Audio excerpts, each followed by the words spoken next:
ধন্যবাদ সবাইকে। ১ম এ আপনাকে ধন্যবাদ এবং অভিনন্দন যে ১,০০,০০০ সাবস্ক্রাইবার আপনার YouTube চ্যানেলে, সেই সাথে Facebook এ এবং আমার এখানে অন্যান্য যে সমস্ত সহযোদ্ধা বন্ধুরা রয়েছেন, আ যারা আমার নিজেরও ব্যক্তিগতভাবে প্রেরণার উৎস, সবাইকে অসংখ্য ধন্যবাদ এবং অন্তরের অন্তঃস্থল থেকে ভালোবাসা। সেই সাথে আমি একটু প্রাথমিকভাবে একটু কৃতজ্ঞতা প্রকাশ এবং ভূমিকা দিতে চাই। আ বাংলাদেশের এই যে আজকে যে আন্দোলনটা, সেই আন্দোলনে যে আপনি একজন সহযাত্রী ইমরান বিন বশির, আপনাকে শুধু অভিনন্দন বললেই আসলে আ আরো অনেক বিষয় আপনার ব্যাপারে বলা যায়। আ তারপরে ধরেন আপনি যেই কাজটি এখন করছেন অর্থাৎ ভিডিও ব্লগিং করছেন, এই ভিডিও ব্লগিং এর শুরুর দিকটা যদি একটু গল্পটা করি তাহলে আমার একেবারে কৃতজ্ঞ চিত্তে যার নামটা বলতে হয় তার নাম হচ্ছে আসিফ মহিউদ্দিন। আসিফ মহিউদ্দিন আ সম্ভবত ২০১৩ সালে আমার এক্স ওয়াইফ আমাকে বললেন যে, "তুমি কি আসিফ মহিউদ্দিনের ভিডিও দেখো কিনা?" তা আমি বললাম যে, "আসিফ মহিউদ্দিন ভিডিও করে, বলছে সে তো লাইভ করে।" তো তখনকার বিষয়টা এরকম ছিল তখন বাংলাদেশ থেকে লাইভ করা যেত না। তো তখন আমি জানি না যে আসিফ মহিউদ্দিন জার্মানিতে চলে গেছেন। তা আমি দেখে মানে অভাবনীয় রকমের আমার কাছে ভালো লেগেছে। তো আসিফ মহিউদ্দিন এরকম করছেন, জানলাম যে উনি আছেন। এরপরে ধীরে আসিফ মহিউদ্দিনের এই যে দেখানো পথ, সেই দেখানো পথ ধরে আরো বেশ কয়েকজন গেলেন। আমি যদি এর আগে একটু বলি, ২০০৯ সালে আমাদের ১ম ইউনিজয় নামে একটা লেখার মাধ্যমে আমরা ব্লগিং শুরু করলাম। সেটা হচ্ছে গিয়ে সামহার ইন ব্লগ, ধর্মকারী। তো তখন আমাদের কাছে যে জিনিসটা মনে হতো যে আমরা যে কাজটি করছি, এই কাজটি আসলে যেই লেভেলে পৌঁছানোর কথা অর্থাৎ ধর্মীয় মৌলবাদ যে জায়গাটা থেকে তৈরি হয় এবং যারা সমাজের ক্ষতিকর যে এলিমেন্ট গুলো, সেই জায়গাটায় আমরা পৌঁছাতে পারছি না। তো ধরেন আসিফ মহিউদ্দিন ভাই যখন এগুলো করতেন তখন হচ্ছে গিয়ে ২০১৩ সাল সম্ভবত আমি ১৩, ১৪ বা ১৫ আসিফ ভাই আমি যদি খুব ভুল না করি। তো ওই সময়েও আসলে এই যে সবার কাছে মোবাইল, সবার কাছে যাওয়া এই ব্যাপারটা কিন্তু ছিল না। এরপরে হচ্ছে গিয়ে এ এরপরে ধুম করে হচ্ছে গিয়ে চলে আসলো আ আসাদ নূর। আসাদ নূর এসে তো একটা একেবারে পুরো মানে আরো অন্যরকমভাবে মানে অন্যরকম একটা স্টাইলে শুরু করল। আমরা এক ধরনের যারা বাংলাদেশে আছি তারা আমরা আসলে এক ধরনের ভরসা পাইলাম, ভরসার জায়গায়। কিন্তু আসিফ মহিউদ্দিন বা আসাদ নূর এরা কিন্তু এদের ব্যাকগ্রাউন্ড যে সেই ব্যাকগ্রাউন্ডটা কিন্তু ওই লেভেলের মাদ্রাসা না। আসিফ এ আ আসাদ নূর মাদ্রাসায় পড়েছে। কিন্তু তার বাকি জীবনটা একটা দীর্ঘ সময় মাদ্রাসায় কাটে নাই। এর মধ্যে হচ্ছে গিয়ে আমাদের মাঝখানে চলে আসলো আব্দুল্লাহ মাসুদ। আব্দুল্লাহ মাসুদ আসার পরে না একটা বিশাল বড় আমাদের মধ্যে একটা সম্ভাবনার দ্বার উন্মোচিত হলো এই কারণে যে এই জায়গা থেকেও আসলে কেউ আসতে পারে এবং এই জায়গা থেকে এসেও মুখ খুলতে পারে এবং এত ব্রডলি এবং এই আসিফ সরি আসাদ এই আব্দুল আল মাসুদকে যারা প্রমোট করেছেন, যারা হেল্প করেছেন আমি তাদের কাছে আমার আকণ্ঠ কৃতজ্ঞতা জ্ঞাপন করছি।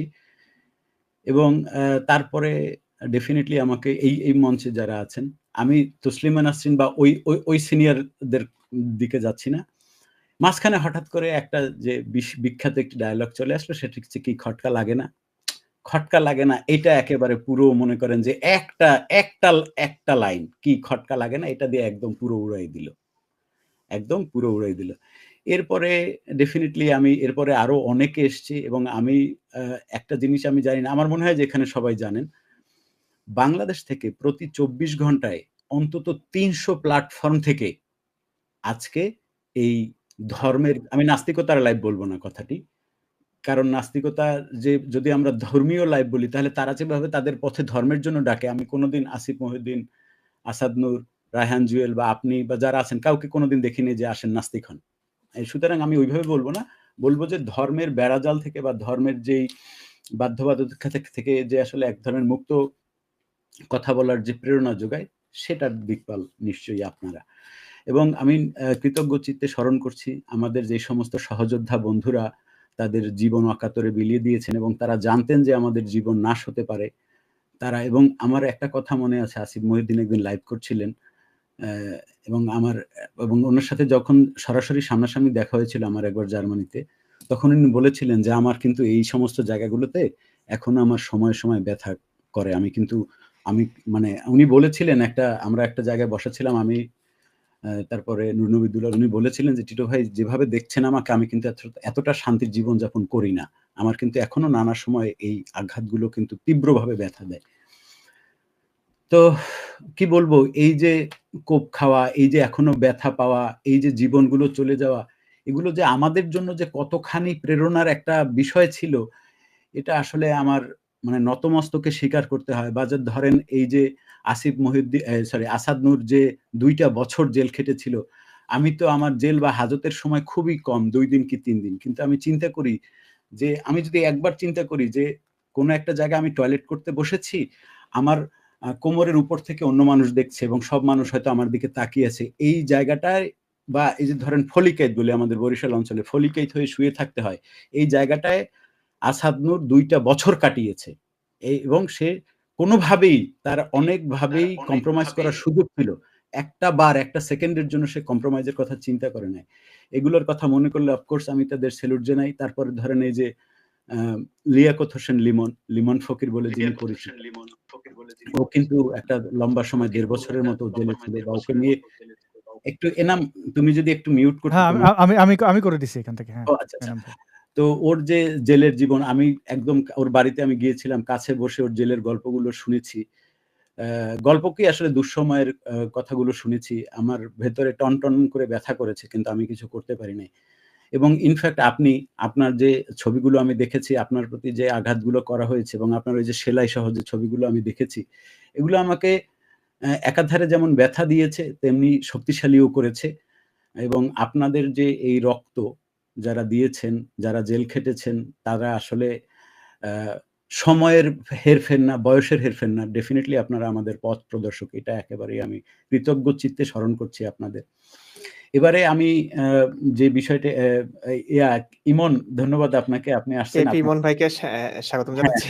কেপি আ ইমনের জন্য আমরা ওয়েট করছিলাম। উনি অনেক ভালো লেখেন এবং আমি কেপি ইমনের একজন আমি টিটো ভাইয়ের কথা শুনছিলাম তার আগে মাদ্রাসার বলাৎকার নিয়ে ভাইয়ের কথা শুনছিলাম। আমি আসলে রাস্তায় ছিলাম আরকি। তো টিটো ভাই জি, প্লিজ কন্টিনিউ আচ্ছা, করেন। আচ্ছা। পরে আমি বলতেছি। জি, জি, থ্যাংক ইউ, জি। Thank you.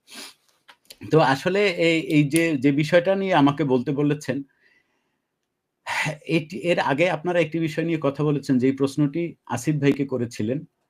সে আসিফ ভাইয়ের এই যে এখন যে অবস্থায় উনি আছেন এইটা দেখে আমার উনার ১ম দিকের লাইভ গুলোর কথা মনে পড়ছে। সিদ্ধার্থকে কোলে নিয়ে কিভাবে লাইভ করতেন এবং আসিফ ভাই একটা জিনিস আজকে আপনারা আমার কাছে স্বীকার করতেই হয়। সেটি হচ্ছে ১ম যখন আপনি লাইভ করতেন তখন আমাদের এটা মাথায় থাকতো না। মনে হতো যে আচ্ছা একটা লোক লাইভ করতেছে। কিন্তু এখন বুঝতে পারছি যে অফিস মেইনটেইন করে, ফ্যামিলি মেইনটেইন করে আবার আপনি বাংলাদেশের সময় অনুযায়ী ঠিক সময় লাইভটায় আসতেন এবং সেটা ইউরোপিয়ান টাইম মেইনটেইন করতেন। ভাই স্যালুট। এখন বুঝতে পারছি যে আসলে ওই সময় আপনার কিরকম মানে কি বলবো একদম সোজা বাংলায় বলতে গেলে কিরকম আরকি রক্ত ঝরছে, লাল সুতা বের হইছে ভাই। কিভাবে করছেন এটা আসলে আমার বোধগম্য না। মানে এদিক থেকে আপনি স্যালুট। টিটো ভাই একটা জিনিস এড করি এখানে। আসিফ জি। ভাইয়ের এটা লোভ সামলাইতে পারলাম না। আমি কিন্তু কয়েকদিন আগে মানে ১৫ দিন আগে কোন একটা ডিসিশনের ক্ষেত্রে আমি আসিফ ভাইয়ের কথা অনেকবার ভাবছি যে উনি যেহেতু টিকে গেছেন তাহলে ঠিক আছে।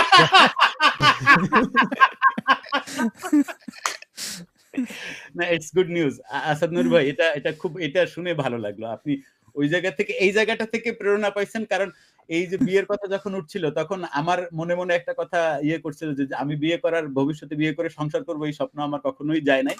এবং আমি যদি কাউকে বিয়ে করি তাহলে আমার জীবনসঙ্গীর যতগুলো বাচ্চা নেওয়ার ইচ্ছা থাকবে আমি ততগুলো বাচ্চা নিতে চাই। আমার কোনো এই বিষয়ে কোনো আপত্তি নেই।